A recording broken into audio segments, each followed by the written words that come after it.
Mimbrama, sonte, pikërisht në këtë të shtonë, kemi zgjedhur një personazh nga vendlindja e Shqipërisë, pikërisht në qytetin e Maliqit, qyteti i ëmbël, siç i thojnë gjithë shqiptarët.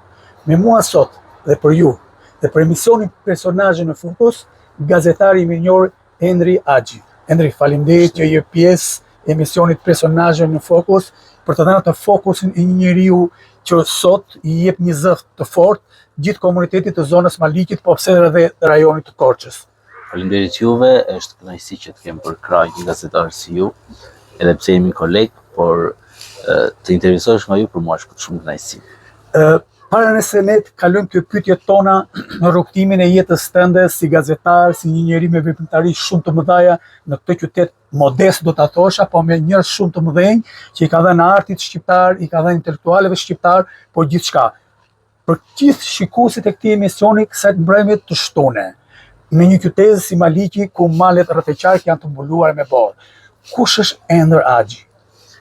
Atëherë, përshëndetje, edhe një herë faleminderit. Unë jam Endri Axhi, aktualisht punoj tek Bashkia e Maliqit, jam përgjegjës sektori i rekreacion, turizëm dhe rini. Qyteti i Maliqit është një qytet i bukur, edhe ka plot të rinj të angazhuar, edhe që duan të si thua të ndihmojnë qytetin që dhe të dëgjohet për te qarkut. Një ndër ta jam edhe unë, edhe është kënaqësi që jam këtu sot për ju. Përveç se ju jeni një njeri që keni një zë të fortë. Para se të kalojmë të këto pyetje një pas njëre, pasi ne do gacmoj pak Endri për zonën, për ambientin, për vendin, për punën e tij, për shoqërinë e tij, gjithçka që vjen sot në këtë fokusin e kësaj mbrëmje në gjithë vatrat dhe sofrat shqiptare që ndjekin emisionin Personazhe në Fokus, pasi emisioni Personazhe në Fokus është bërë çdo të shtunë pjesë e familjeve shqiptare. Endri, si nisi rrugtimi yt si gazetar në botën e medias? Rrugtimi im si gazetar është, si thua, pak i vështirë. Në fakt të qim, unë jam angazhuar në shkrime të thjeshta, mund të quhet, që në shkollën nëntëvjeçare. Më pas, shkrimet e mia publikoheshin në ato fak, sepse në atë kohë nuk është se ishte ka që bujshme kjo pjesa e rrjeteve sociale, media. Më pas, jam angazhuar me shkrime të ndryshme në gjimnaz, të cilat vlerësoheshin maksimalisht. Dhe vendosa të hapja një faqe online për të promovuar shkrimet e mia. Në universitet ka qenë dhe një ndër momentet e mia më të vështira, pasi duhet të zgjidhja mes shkollës dhe largim, por mendoj që ta flasim pak më vonë këtë pjesë.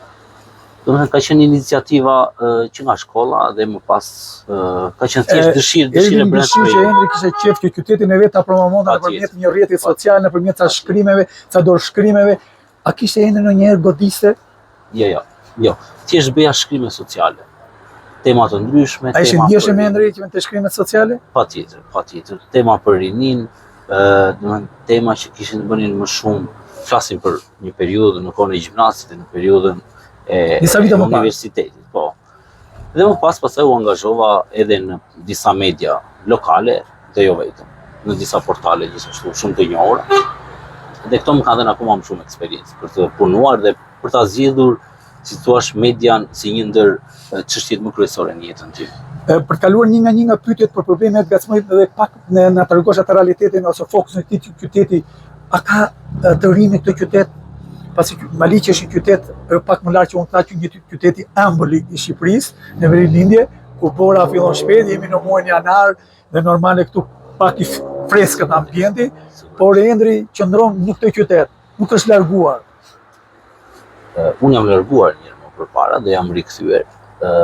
Fokusohemi tek pyetja. Në fakt, këtu të rinjt, përveç se janë shumë mikpritës, janë dhe shumë të dashur, janë dhe shumë punëtorë.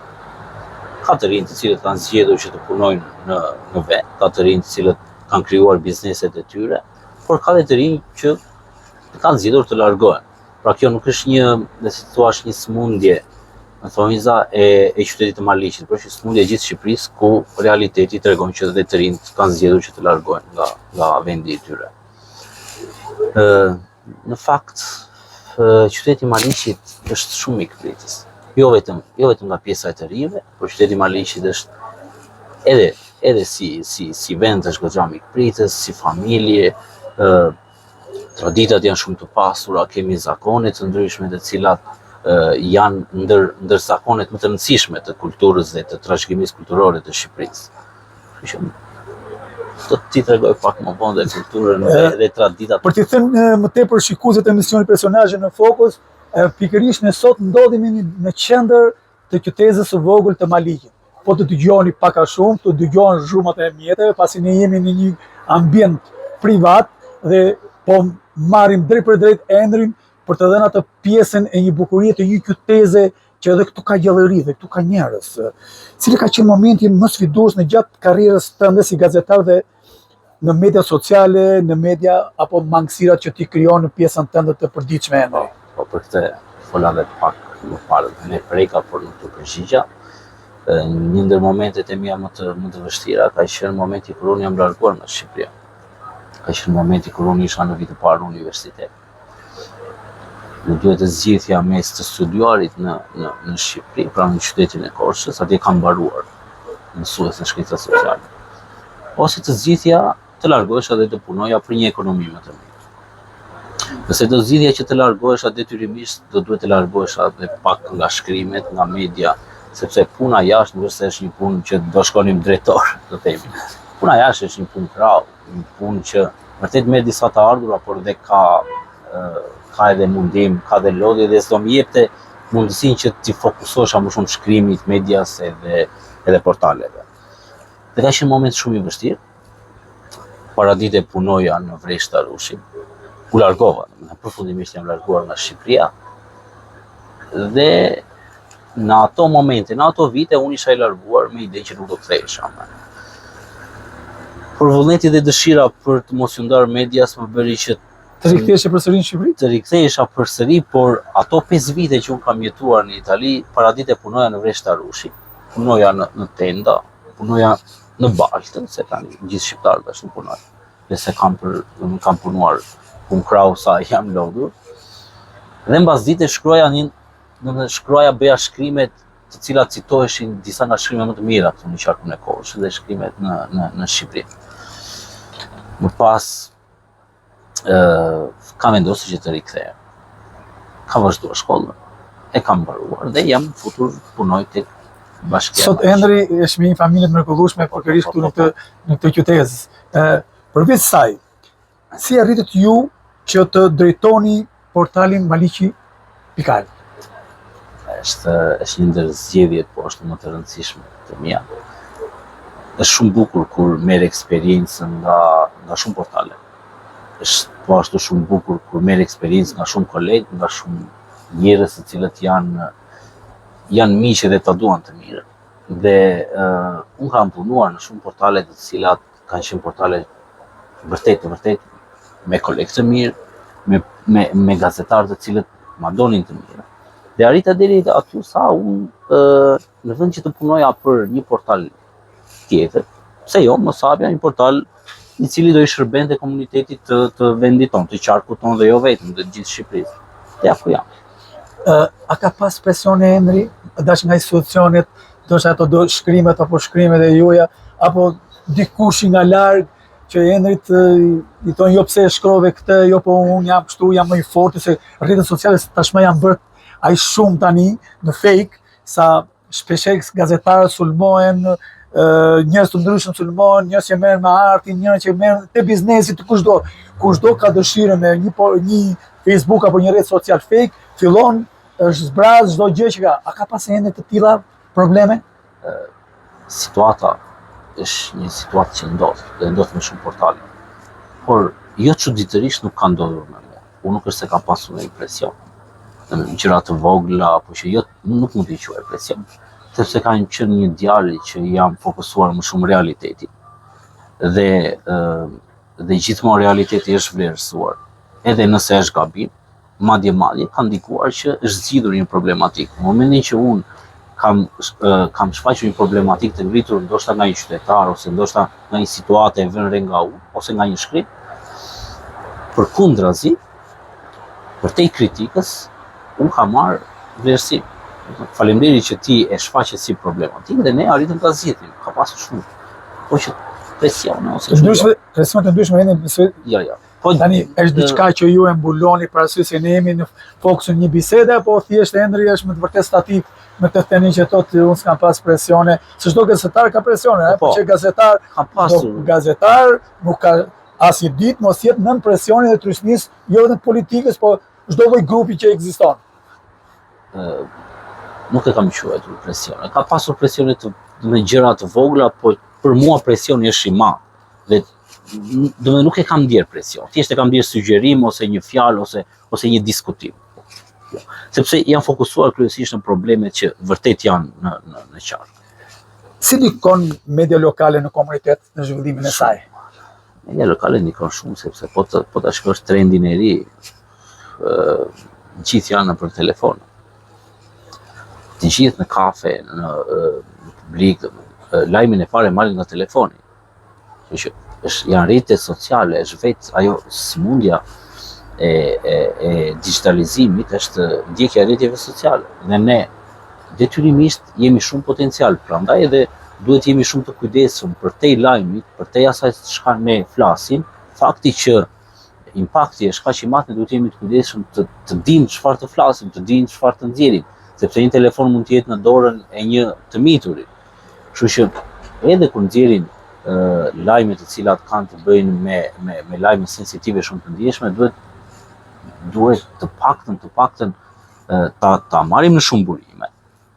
Ju e dini shumë mirë, sepse jeni më i vjetër se unë dhe keni shumë eksperiencë. Marrim të paktën në shumë burime dhe të mos e nxjerrim mënyra se si të qasemi problemit të jetë shumë e hollë, pra të mos japim një impakt negativ tek shikuesi. Me sa kuptoj ju po thoni që shpeshherë në raporte të ndryshme, shpeshherë në portale të ndryshme, shpeshherë në media të mëdha apo të vogla lokale apo rajonale, diçka të vogël bën dhe tragjike dhe këto ndikon ashpër te pjesa e brezave, me sa kuptova. Sigurisht që po ndikon që sot. Kjo është këshill ju jepni një këshill, patjetër. Ju jap kolegëve të mi, ju jap edhe familjarëve që të zgjedhin çfarë fëmijë të shikojnë. Edhe është një mesazh vërtet shumë i fuqishëm, sepse ne në Shqipëri kemi qenë shpeshherë raste të disa të rinjve të cilët kanë marrë shembull nga rrjetet sociale dhe kanë qenë agresiv dhe kjo nuk është një shembull. Pastaj kalon në bullizim, kalon në probleme të ndryshme dhe të rinjët pastaj krijojnë sherret, krijojnë vetvrasje të cilën që ne ndjojmë çdo ditë. Kjo është pjesë e medias që e gacmon thuati, unë s'mendoj që s'është pjesë e media, pak a shumë tregon, po ndoshta ndikon, por jo në të prizit që mund të thani. Ndikon. Unë them që rrjetet sociale ndikojnë shumë në jetën tonë të përditshme. Ndikojnë shumë tek fëmijët, ndikojnë shumë tek ata të cilët e kanë në dorë telefonin, kështu që duhet pasur kujdes.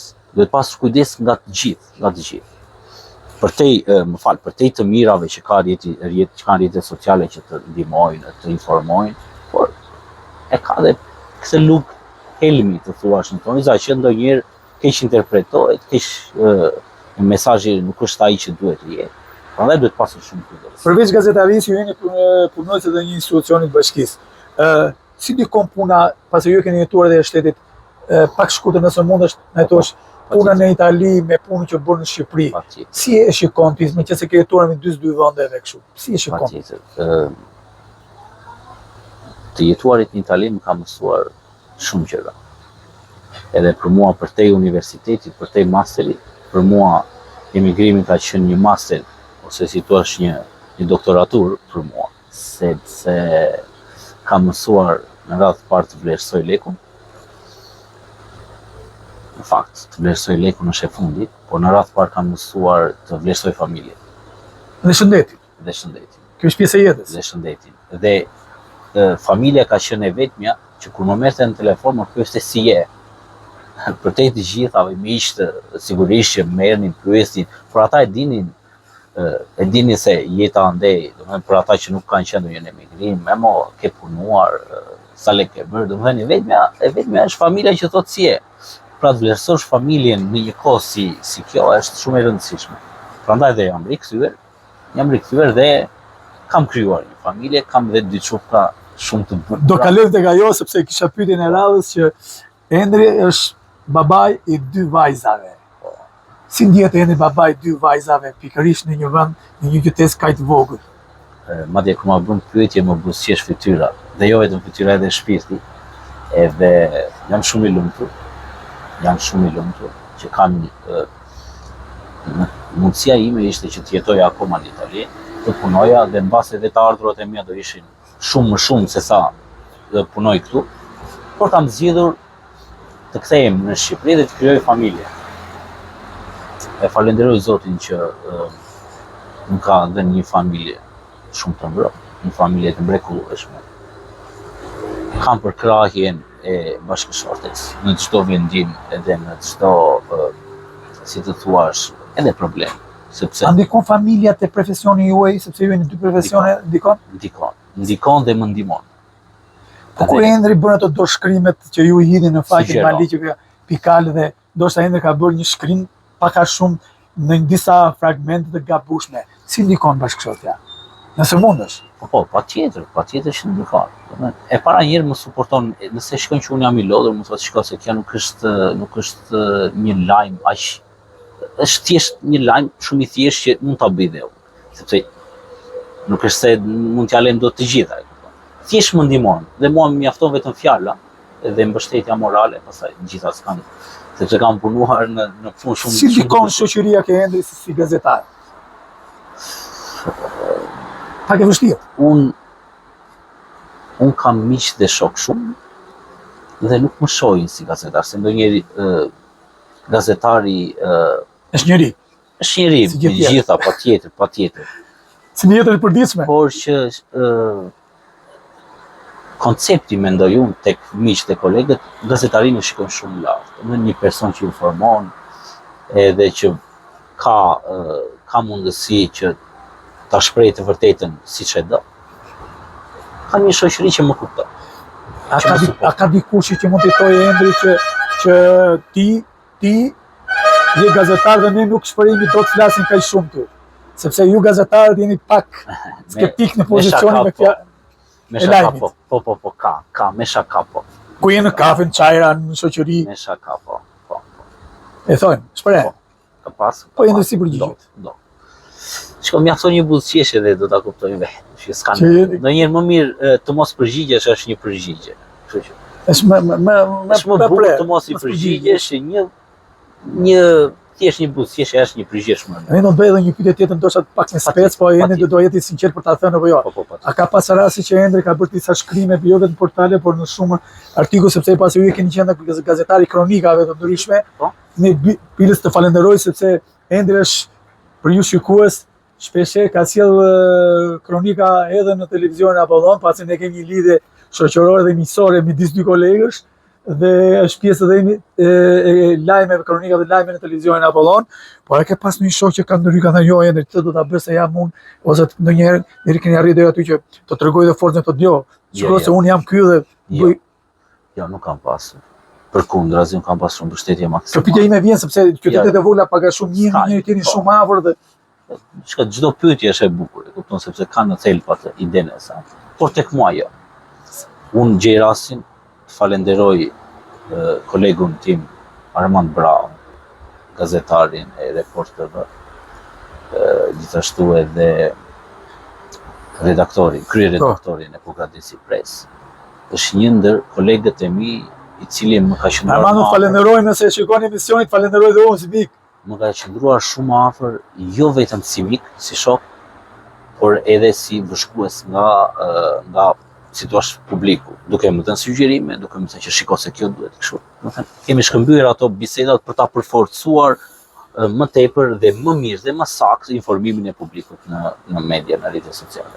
Do të zbrishemi pak nga pjesa e gazetarisë dhe kalojmë tek pjesa e kreacionit në turizëm dhe rinia. Si e shikon këtu pjesën e prioritetet të tyre në këtë qytet? Sektori rekreacion turizëm rini është sektor i ri në Bashkinë e Maliqit. Është një sektor që i fokusohet kryesisht të rinjve dhe turizmit. Pra ne duam që të ndërthurim promovimin e turizmit nëpërmjet të rinjve, ku ka më bukur. Po mundohemi që në Bashkinë e Maliqit të krijojmë një info point pasi jemi në fillesat tona të para. Kemi pasuri shumë të madhe, kemi pjesën e Gorës, kemi Moklicën, kemi pyllin e Fazanëve, kemi vende historike, kemi monumente të trashëgimisë kulturore. Bashkia e Maliqit është shumë e pasur, shumë e bukur nga ana e turizmit. Dhe ne po mundohemi që t'i promovojmë. Dhe ne ende prandaj kemi zgjedhur sot të cilësim me Endrin që të na tregojë se çfarë ka Maliqi si bashki. Patjetër.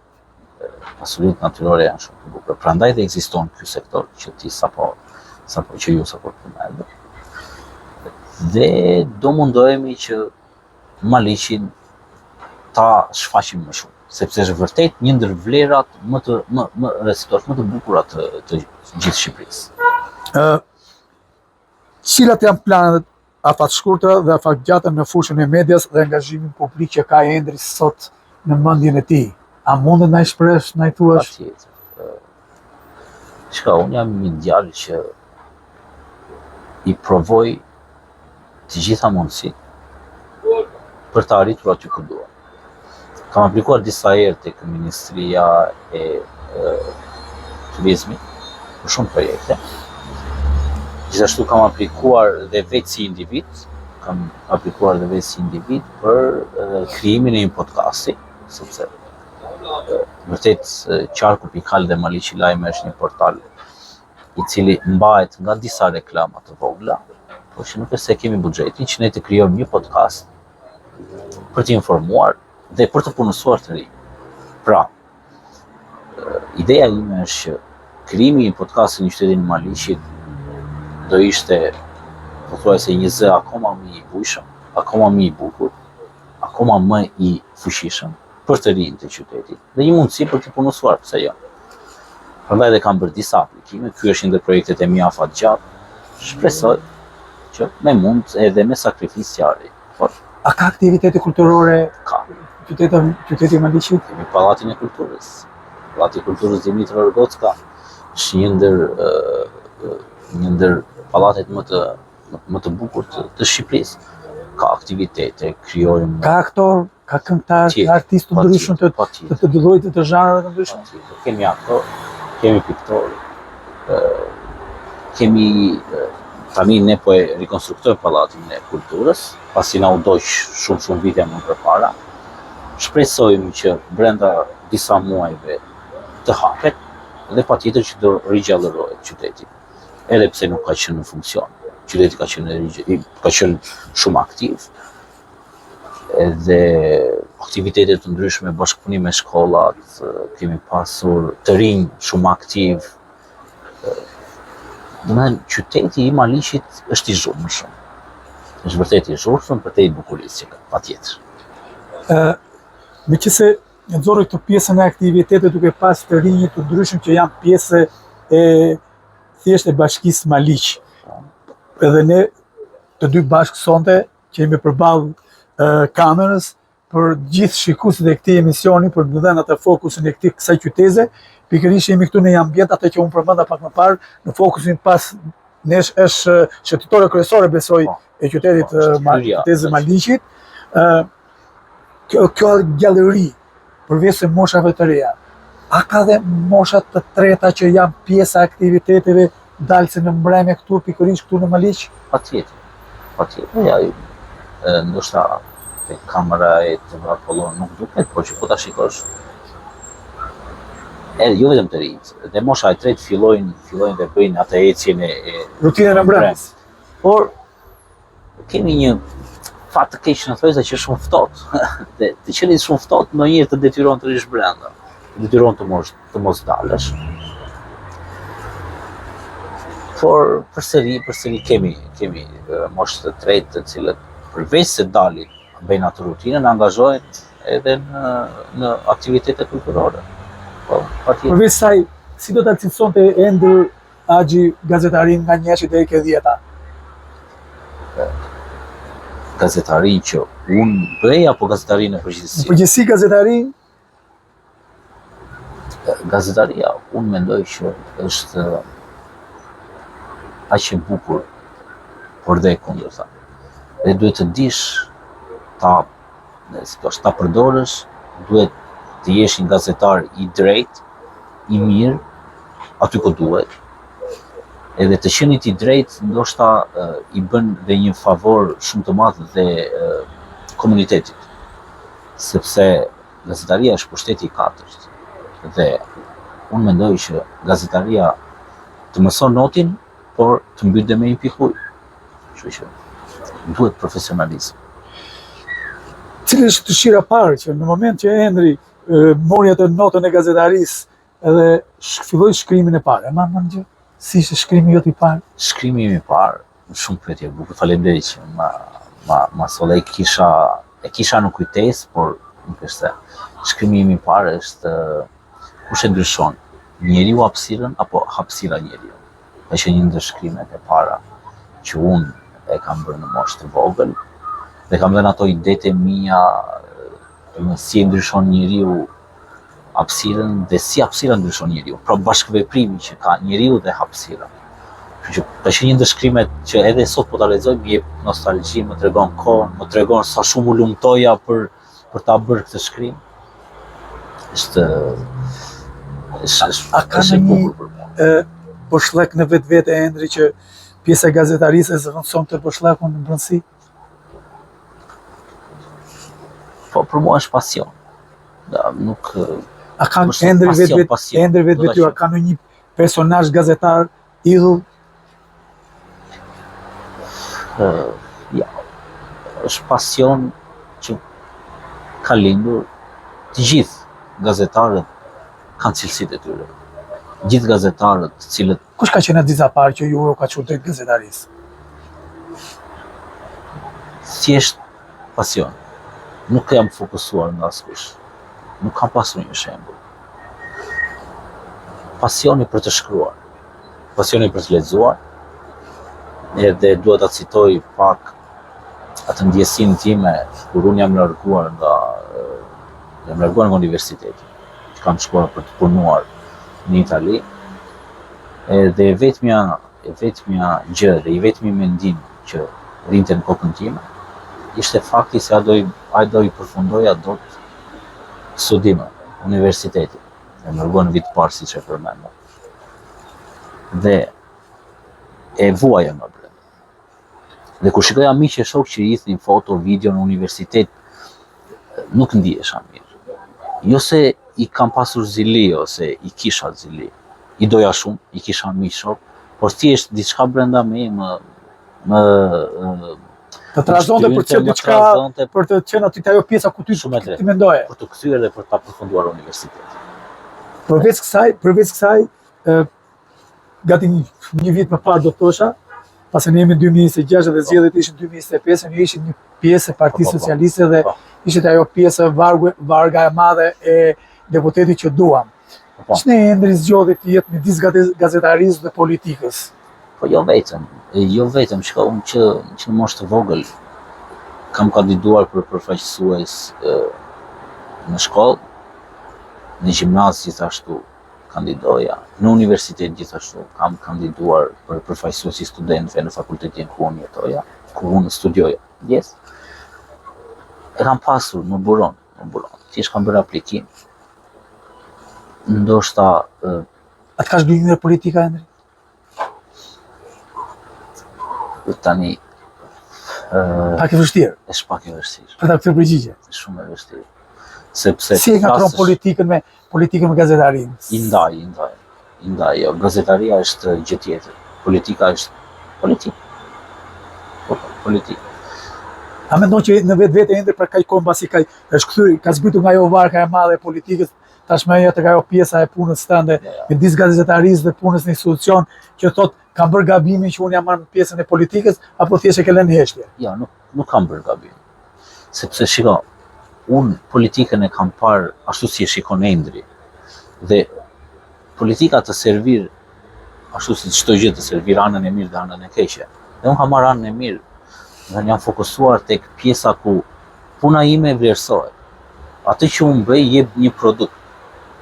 Dhe të qenit i ndërgjegjshëm për atë që unë bëj, më ka bërë që të punoj tek Bashkia e Madhishit, të ndihmoj aq sa unë kam mundësi, aq sa mua më është dhënë dhe më jepet, më lejon puna. Dhe gazetaria është pjesë tjetër. Për mua është mision, është pasion. Nuk ka lidhje fare me politikën. Për të kaluar avash drejt fundit, çfarë mesazhe do t'i jepshit të rinjve që duan të angazhohen në median e shkruar, median vizive, media audiovizive, gjithçka? Është vërtet një mesazh që ju duhet dënë të rinjve. Unë në këtë mesazh të doja të prekja edhe një flagë të shoqërisë shqiptare, të rinjve. Dhe nëse sot shohim të rinj të cilët mbarojnë gjimnazin, i shohim të shturur. Pra nuk kanë një orientim të jetës së tyre. Nuk e din për çfarë të studiojnë. Nuk e din si të sillen. Nuk kanë një vizion. Unë do t'ju sugjeroja që të kërkojnë. Të kërkojnë dhe të trokasin aty ku ata kanë dëshirë. Çdo i ri e ka një dëshirë. Madje që në moshë të vogël dhe fëmijët tonë unë do bëhem dentist, ose unë do bëhem berber, unë do bëhem çdo profesion është i artë, çdo punë është e ndershme, unë do bëhem doktoresh.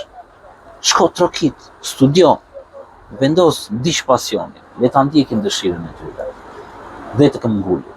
Dhe në momentin që nuk heqin dorë nga dëshira e tyre, kanë për t'i arritur. Përveç saj, do kishte ndonjë mesazh për miq, kolegë, gazetar? Unë do i falenderoja shumë gjithë ata kolegë që kanë qëndruar pranë meje. Edhe gjithë ata kolegë që më kanë dhënë një këshill. Aty ku duhet, sepse sot një këshill është shumë e vlefshme. Pra miqtë e mirë japin këshilla të mira. Dhe do ju uroja suksese. Dhe ju do ju uroj suksese. Një emision shumë i bukur. Është një emision nga vetë fjala personazhi në fokus. Tregon një botë të dikujt. Dhe ku ka më bukur se të tregosh, të flasësh për botën e dikujt, për jetën e dikujt, është gjëja më e bukur që mund të bësh. Faleminderit shumë. Ishte shumë kënaqësi.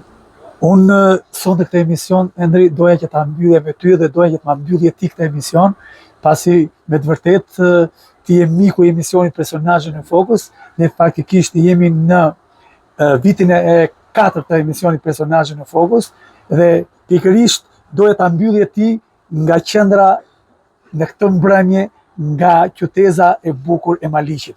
Fjala është për ju, Endri, dhe për shikuesit e emisionit të Personazhi në Fokus. Unë do ta mbyll në këtë mënyrë, ndryshim. Dhe është mënyra më e mirë që unë e ndjej. Ju keni udhëtuar nga lart për të ardhur në Maliq. Dhe kjo mua më tregon dhe më jep edhe një shembull shumë të bukur si një gazetar i ri nga ju. Pra ju keni ndjekur pasionin, dëshirën për te i lodhjes, për te i gjithë shkaje, për të treguar personal botën e një personazh, botën e një djalit. Pra, Endri, si është Endri, si ka punuar, si ka qenë. Prandaj, Personazhi në Fokus, unë do të cilësoj si një ndër emisionet më të bukur, dhe ju falenderoj. Dhe ju them, të jeni sa më mirë, të shëndet, edhe vlerësoni familjen tuaj, që të mirë. S'ka më bukur me këto fjalët e Endri Axhit, pikërisht nga qendra e qytetit së vogël të Maliqit. Miru takoheshim shtunën e ardhshëm në të njëjtën orë.